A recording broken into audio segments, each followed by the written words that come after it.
Hi friends, today we are going to be discussing about India and US relationship, how this relationship has served over the years, how it is going on, how the future looks of this relationship. What I understood about the India US relationship is it is a balancing act. It is a balancing act for India to balance US with other nations, which is called multilateralism of India. India has to manage various countries, China, Russia, Iran. We have to deal with them because we need them. We need all the countries to help us and also to have a trade deals with those countries. So for that, US, we have to keep it US as a balancing ally because US is a very useful country. US can help us in a lot of factors. Of course, others countries do as well, but we don't want to separate US and work and function. That will be a very problematic issue. So what we understood by this relationship is it is a very geopolitically complex relationship. It has a lot of variations, it has a lot of dynamics going on in 21st century and before that as well. Let's understood how this relationship went on, how this relationship went deep and how it is going on right now. Earlier, as you might have, many of you know, that there was a Cold War period where Russia was one country and US was country. There was two poles of the country. One was Russia, one was US. They were just against each other, and a lot of things happened in that era. When India got independence, India decided to have a path, choose a path, which is non-aligned to both USSR and USA. But eventually USSR was supported by India after the 1971 and whatever incident happened there. So there is kind of a fulcrum going here where sometimes relationship become good, sometimes relationship become little bit bad, but it depends on how the both countries are looking forward. I'll straight away go to the point. The initial interaction was firstly when the India got independence. US saw it as an opportunity that a democracy came in the Asian region, which is a beneficiary thing for USA. USA thought India could be a very good ally. So they started having good relations. In 1949, PM Nehru went on a multi-week tour for US.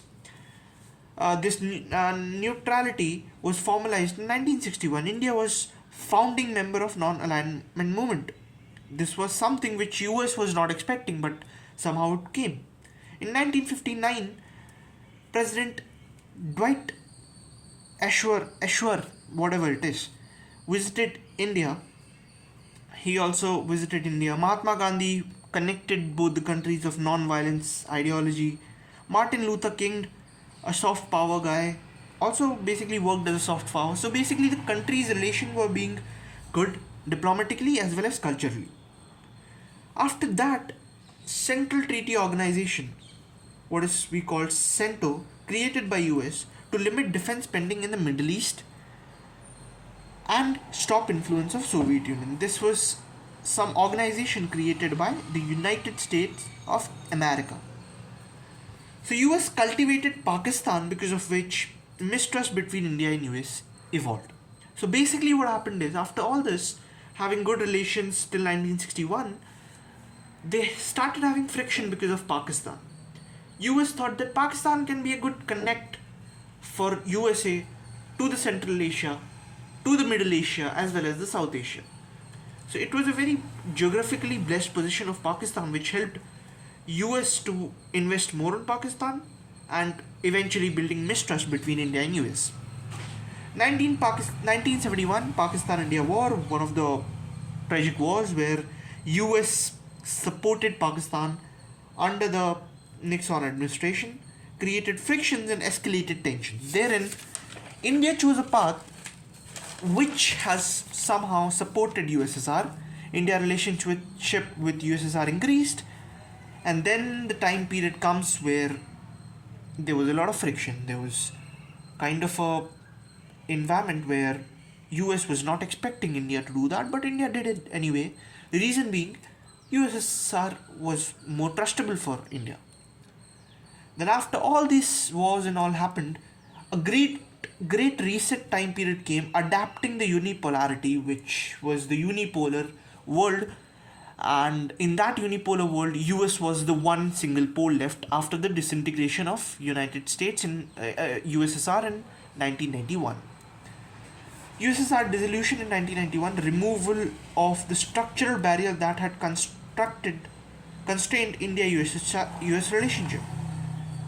1998, India's nuclear test was conducted, which forced US to put sanctions on India.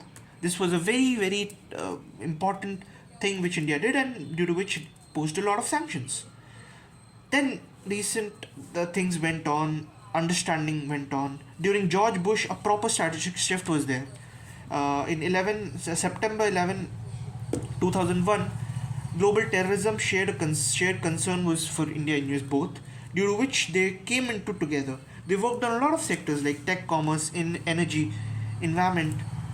India denied to sign the NDT, nuclear nuclear deterrence NDT, which was signed by Pakistan, Israel, and NK. Also denied, basically. These countries, also North Korea, also denied to sign this treaty. Then, because of which North nuclear supplies ground group energy was not giving a waiver, but India still got it. So this is all the dynamics which was going on. The foundational pact Lemona Logistic Exchange Memorandum of Agreement 2016 was signed, BECA was signed, Komakasa was signed. A lot of things happened in these periods. Major defense deals like C-17 Globemaster to India, C-130J, P-81, AH-64 Apache, a lot of deals happened. And talking about trade and exports, India exports around according to 2024, around $129 billion and imports around $83 billion. India is trade plus here, $45 billion, sorry. Exports links like gems were there, jewelry was there, textile, engineering, a lot of stuff was there. US is the third largest investor in India. FDI was around $70.6 billion. US also was dependent on the skilled Indian professionals, science, technology, engineering, maths, which is we basically call STEM. India also was dependent in the US market, critical minerals, semiconductors, of course, US being a very major power helped India in a lot of sectors. This was the basic geopolitical triangle which India was facing, managing Russia, managing US, managing China, which is a very hectic task. But at the end of the day, we understood that how the things are going to be and how the things we Indians are going to manage in the upcoming years. The recent structuring of India-US relationship is somehow very critical, where Donald Trump is trying to do some sort of rebuild in his foreign policy of United States, wherein majority of the countries are facing a lot of problems and issues. Similarly, India is facing too as well. In 2016, I would have to mention that US designated India as a major defense partner and elevated to strategic trade authorization, Tier 1 status in 2018, guaranteeing India license of free access to wide range of sensitive military information. Around 2008, the trade was zero, and in 2020, the trade was around $20 billion. So this is what the progress has been over the years. This is what both the countries have led up to. However, Donald Trump administration has somehow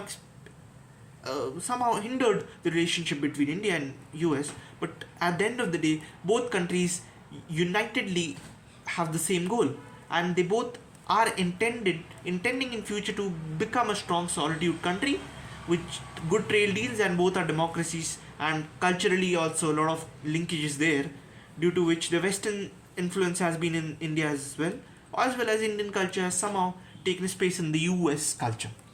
So a lot of things is going on, and most importantly, we should understand the depth of this relationship, and we should appreciate it and looking forward to build a good relationship with it.